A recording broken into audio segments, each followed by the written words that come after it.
Nandita ma'am, हम internet security को खतरे से कैसे बचा सकते हैं?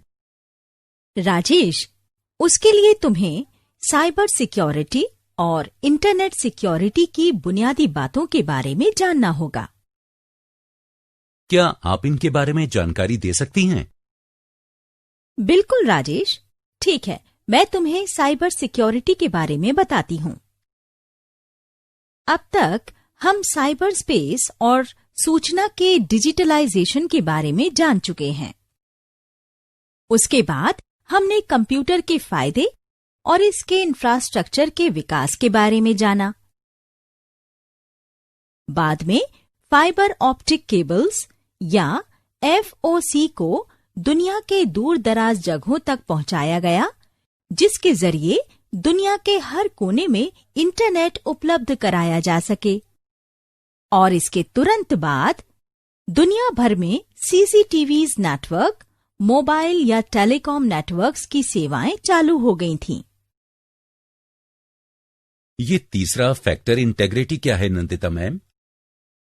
दरअसल राजेश, इंफॉर्मेशन सिक्योरिटी सिस्टम में इंटेग्रिटी का मतलब डेटा की सुरक्षा से है। तो हम सूचना की इंटेग्रिटी को कैसे बचाकर रख सकते हैं? ऐसा करने के लिए तुम्हें ये श्योर करना होगा कि तुम्हारे व्यक्तिगत डेटा का एक्सेस सिर्फ तुम्हें ही है, किसी और को नहीं। इंफॉर्मेशन टेक्नोलॉजी के संदर्भ में डेटा इंटेग्रिटी से मतलब डेटा स्टोरिंग से है, ताकि कोई भी घुसपैठिया किसी के व्यक्तिगत डेटा का एक्सेस ना कर पाए। जैसे मान लो तुम अपने खाते से कुछ पैसे इंटरनेट के जरिए किसी और को भेजना चाहते हो और ट्रांजिट प्रोसेस के दौरान किसी ने डेटा में चेंज कर दिया। तुम्हें क्या लगता है, इससे उलझन के अलावा जबरदस्त नुकसान नहीं होगा? इसी वजह से ऑथेंटिकेशन, ऑथराइजेशन और नॉन रेप्यूडिएशन जैसे प्रिंसिपल्स डेवलप किए गए थे, जिससे इंटेग्रिटी सुनिश्चित की जा सके। अब जरा सोच कर देखो, कोई अटैकर ऑथेंटिकेशन सिस्टम को अगर बाईपास कर या उसे मिले एक्सेस प्रिविलेजेस के जरिए डेटा में सेंध लगा सकता है, तो तुम्हें ये भी पता होना चाहिए कि सॉफ्टवेयर की खामियों और कमियों से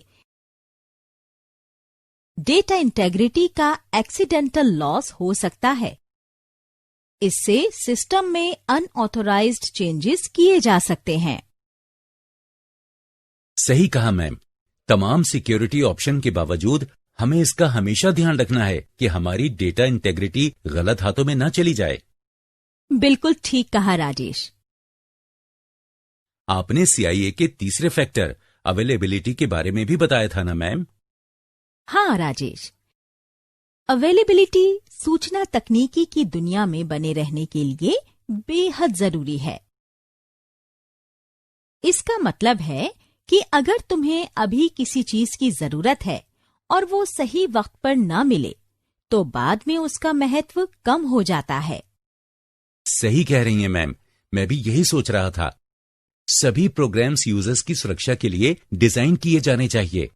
हाँ राजेश, यही अवेलेबिलिटी कहलाती है।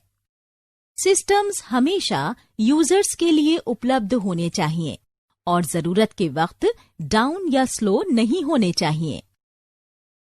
इंफॉर्मेशन स्पेस में उपलब्धता का मतलब डेटा में एक्सेस के साथ साथ जरूरत के वक्त यूजर्स को सूचना सेवाएं मुहैया कराना है। कॉन्फिडेंशियलिटी, इंटेग्रिटी और अवेलेबिलिटी के पिलर्स ऑथेंटिकेशन, ऑथराइजेशन और नॉन रेप्यूडिएशन के सपोर्ट के बिना नहीं टिक सकते। उपलब्धता को बनाए रखने के लिए ये जानना भी जरूरी है कि साइबर क्रिमिनल्स कॉन्फिडेंशियलिटी, इंटेग्रिटी और अवेलेबिलिटी पर भी हमला कर सकते हैं। ठीक है नंदिता मैम, आगे से मैं आपसे वादा करता हूं, मैं इसे हमेशा याद रखूंगा। अच्छी बात है राजेश। अगर तुम ऐसा करोगे तो साइबर क्राइम से हमेशा बचे रहोगे। अब हम अब तक हुई बातों को रिकैप करते हैं। उनमें से किसी के बारे में जानकारी के लिए इमेज पर क्लिक करें। FOC and CCTVs। Fibre optic cables या FOC को दुनिया के दूर दराज जगहों तक पहुंचाया गया, जिसके जरिए दुनिया के हर कोने में इंटरनेट उपलब्ध कराया जा सके। दुनिया भर में CCTV नेटवर्क, मोबाइल या टेलीकॉम नेटवर्क्स की सेवाएं चालू हो गई थीं। Cyber space and information security.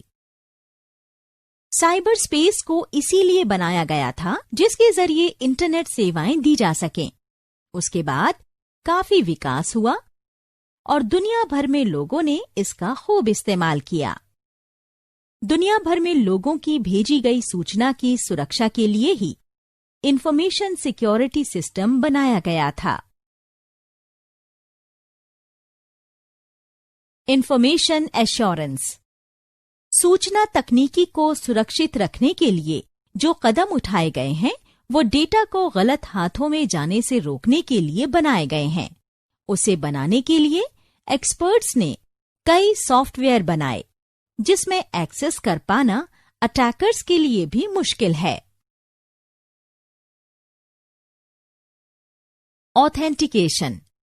Authentication एक सुरक्षा उपाय है जो एक ट्रांसमिशन, मैसेज या इसके ओरिजिनेटर की वैधता की जांच करता है या फिर इसके जरिए ये वेरीफाई किया जा सकता है कि जिसे हम कोई पर्टिकुलर इंफॉर्मेशन भेज रहे हैं वो इसके लिए ऑथोराइज्ड है या नहीं।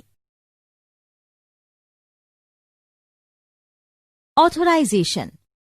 ऑथोराइजेशन का मतलब है कि तुम्हें सिर्फ उतनी ही चीजों का एक्सेस मिलता है जितने के लिए तुम ऑथोराइज किए गए हो। अगर तुम सिस्टम के एडमिनिस्ट्रेटर हो तो ही तुम कोई सॉफ्टवेयर इंस्टॉल या अनइंस्टॉल कर सकते हो। Non repudiation. कह सकते हैं कि नॉन रेप्यूडिएशन डेटा भेजने वाले को ये यकीन दिलाता है कि डेटा भेजे हुए सही इंसान के पास पहुंच गया है और रेसिपिएंट ने भेजने वाले को पहचान लिया है, ताकि बाद में उनमें से कोई भी एक डेटा एक्सचेंज या प्रोसेस होने की बात से इनकार न कर सके। Concept of CIA। C confidentiality को बताता है, I का मतलब इंटेग्रिटी से है, जबकि A अवेलेबिलिटी के लिए है।